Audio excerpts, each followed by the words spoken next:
আজ চলো তোমাদের সাথে শেয়ার করি আমার কিছু রূপোর গয়নার কালেকশন। আমার এই গয়নাগুলো কিন্তু খুব গয়না নয়, এই গয়নাগুলোর সাথে এক একটা স্মৃতি জড়িয়ে আছে। এই কোমর ঝাপটাটা দেখতে পাচ্ছ, এটা কিন্তু আমার বিয়ের গিফট। রূপোর গয়না আমার পরতে খুব একটা ভালো না লাগলেও আমি কিন্তু আমার ছেলে মেয়েকে রূপোর গয়না দিয়ে সাজিয়ে রাখতে খুব ভালোবাসি। উনি 2 বছর বয়সে আমার 2 ভাই মানে কাকার ছেলেরা ওকে জামা কাপড় কেনার জন্য টাকা দিয়েছিল, তো সেই টাকাটা দিয়ে আমি এই বালাটা ওকে কিনে দিয়েছিলাম, জামা কাপড় না কিনে দিয়ে। এই হারটা আমি ওকে 5 মাস বয়সে বানিয়ে দিয়েছিলাম, হারটাও এখনো পড়ছে। এই বজরংবলীর লকেটটা ও জন্মদিনে পেয়েছিল। এরপর একটা রূপোর আংটি দেখাই, যেটা আমার কাকিমাই আমার মেয়েকে কোনো এক জন্মদিনে দিয়েছিল। এই আংটিটা ছোট হয়, সোনা এখন আর পরতে পারে না। এরপর সোনাকে আমি একটা জন্মদিনে ব্রেসলেট গিফট করেছিলাম, সেটাই চলো তোমাদেরকে দেখাই। এই ব্রেসলেটটা ছিঁড়ে গেছে, তো ইচ্ছা আছে এবার পুজোর সময় ওকে এই ব্রেসলেটটা আবার নতুন করে বানিয়ে দেবো। ডিজাইনটা খুব সুন্দর, দেখো আমিই পছন্দ করে কিনেছিলাম এই ব্রেসলেটটা। আমার সিটি গোল্ডের গয়না পরতে ভালো লাগলো, রূপোর গয়না কিন্তু আমি খুব একটা বেশি পরি না, আর আমার পরতে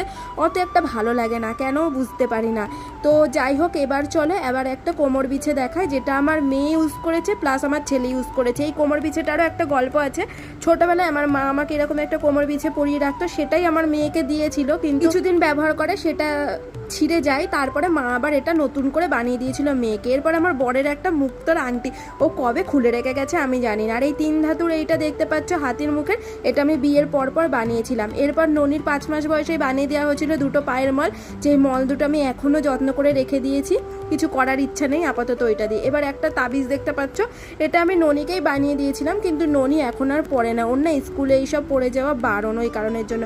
আর এই হারটা দেখতে পাচ্ছ, এই ক্রিস্টাল পাথরের রূপো দিয়ে বাঁধানো হারটা, এই হারটা কিন্তু আমার বিয়ের আগের মা বানিয়ে দিয়েছিল, যেটা আমি এখনো যত্ন করে রেখে দিয়েছি। এই হারটা খুব মোটা করে বানানো, কেননা অন্নপ্রাশনের সময় আমার ছোট কাকিমা আমার মেয়েকে একটা রূপোর চেন দিয়েছিল, সেই চেনটা, আর ওর পিসি একটা চেন দিয়েছিল ওর কোনো 1 বছর জন্মদিনে, সেই 2টো চেন ভেঙে মোটা করে ওকে বানিয়ে দেওয়া হয়েছিল। আর এই 2টো বাজু দেখছো, বাজু 2টো আমার ছেলে মেয়েকে আমার মা বানিয়ে দিয়েছিল। বড় বাজুটা আমার মেয়ের, আর ছোট বাজুটা কিন্তু আমার ছেলে। এখানে বেশিরভাগ গিফট হলো আমার মায়ের বা ছোট কাকিমারই দেওয়া আমার 2 ছেলে মেয়েকে। শুধু ছেলে লকডাউনের সময় হয়েছিল বলে ওর হার, বালা আর পায়ের মল সমস্ত কিছু কিন্তু ওর বাবা বানিয়ে দিয়েছিল, অন্য কেউ দিতে পারেনি। এরপরে দেখো এই নজর কাঠি, যেটা এটা ভেঙে পড়ে গেছে কিছুদিন আগে অবধি ননি এটা ব্যবহার করতো, ভেঙে পড়ে গেছে বলে আমি খুলে রেখেছি। এই আংটিটা দেখতে পাচ্ছি, এটা একজনকে গিফট করবো বলে কিনেছিলাম, কিন্তু তাকে আর গিফট করিনি।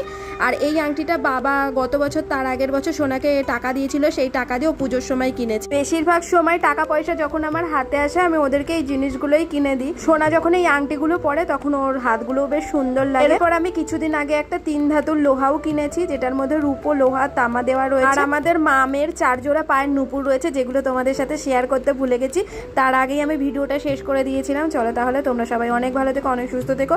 আর তোমরা যদি আমার রেগুলার পড়ার সোনার গয়না দেখতে চাও, সেগুলোও তোমাদের সাথে শেয়ার করবো। টাটা।